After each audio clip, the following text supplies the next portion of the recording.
পিচ্চি বাচ্চাদের সঙ্গে খেলতে আমার ভালোই লাগে। আমার জামাই তো ফুপা শ্বশুর বাড়ি ১ম গেছে। তো যেয়ে রেস্ট করছিল। আমি এই পিচ্চিদের সঙ্গে একটু এসে দেখছি ওরা নিচে কাঁথা, পেরেক, বালিশ নিয়ে সব গাড়ি খেলছে।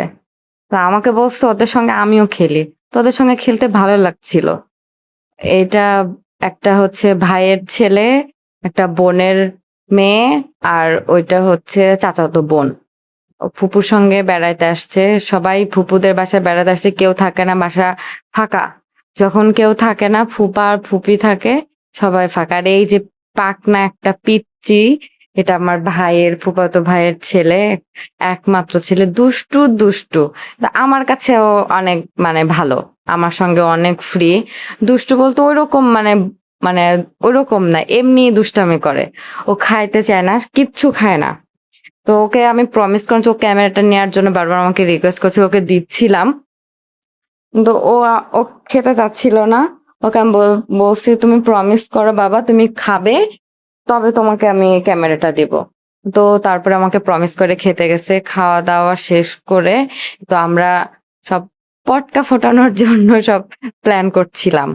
আমার ফুফাতো ভাই আবার ও পটকা নিয়ে আসছে, যাতে ভাইয়ের মানে ফুফাতো ভাইয়ের মেয়ে একটা ও ছিল, আর সব পিচ্চি বাচ্চাগুলো সব রাস্তার উপরে এসে আমরা পটকা ফুটানোর জন্য সব যেগুলা সরঞ্জাম আছে ওগুলা ঠিক করছিলাম। আর অনেক পটকা নিয়ে আসছে ছোট ভাই। তো এইদিকে পটকা ফুটানোর পরে সব বাসায় চলে আসছি, আর এদিকে জামাই বাবা তো ঘুমাচ্ছে। রাত্রে খাওয়া দাওয়া করে সবাই ঘুম এসে গেছি। এই তো ওকে ডাকছি ঘুম থেকে ওঠার জন্য, ও ঘুম থেকে উঠেই নাই। বললাম তাড়াতাড়ি উঠো, সবার খাওয়া শেষ। এখন এই তো খেতে দিছে। এখন একা একাই দুজনের খাওয়া লাগছে, সবার খাওয়া শেষ হয়ে গেছে। আমরা মানে রাত্রে অনেক মজা করছি জন্য রাত তো অনেক রাত হয়েছে ঘুমাইতে। এজন্য কেউ আর ডাকে নাই লেট করে। তারপরে প্রচন্ড গরম ছিল ফুপুদের বাসায়, এসি না চালালে মানে থাকাই যাচ্ছে না, এত গরম। তো ও সবাই খেয়ে ফেলছে, মানে বড়রা সিনিয়ররা, পিচ্চি বাচ্চাগুলো আমরা সব ঘুমাচ্ছিলাম। আমরা একসঙ্গে খেলাম। জামাই তো মানে মনে হয় যে জামাইকে পারলে মানে টাকশালে বলে না, টাকশালে উঠায় রাখে, এমন আদর। না আমার থেকে মনে হচ্ছে ওর প্রায়োরিটি বেশি ফুপুর বাসায় গিয়ে। তোকে খাওয়ালাম, খাওয়া দাওয়া করে আবার দুপুরের খাবারের জন্য আবার সবাই একসঙ্গে বসে গেছি। ফুপা, আমার ছোট ফুপা আসছে, মেজো ফুপা, ফুফাতো বোন, চাচা আর আমার চাচা আসছে, ফুফাতো ভাই, ফুফাতো আমার ভাইয়ের সব ছেলে মেয়ে, ভাবি, সবাই একসঙ্গে খেতে বসছি। তো অনেক মজা হয়েছে, অনেক মজা করছি।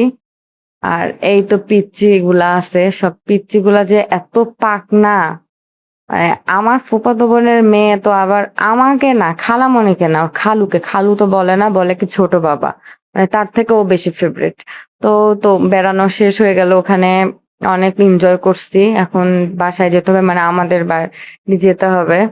এই জন্য সবাই দাঁড়ায় আছে, আমরা ভ্যানে পুড়ে উঠছি। ছোট ফুপু ভাইয়ের, এ তো ফুফাতো ভাইয়ের মেয়ে, মেজো ফুপুর নাতনি, আর ওটা ছেলের বউ। আমাদের বলছিল যে আবার যেন আসি, ফুফাতো ভাইয়ের বাসায় যাই, ওরা বাইরে থাকে, ওদের বাসায় যেন যাই। আমরা ভ্যানে পুরে উঠেই তো ভ্যান ছেড়ে দিছে। আমি, আমার সোনামা, চাচা আর জামাই মিলেই তো আমরা আবার বাসার দিকে যাচ্ছি, আমাদের বাসায়। এটা আমার সোনামা, মানে আমার চাচি, সবাই ভাবতে পারেন এটা কে। তো ব্লগটা এখানেই শেষ করছি। ফুফাদের বাসায় ব্লগ, এটা আমার চাচা বলা হয়নি। তো ব্লগটা এখানে শেষ করছি। আল্লাহ হাফেজ, সবাই ভালো থাকবেন।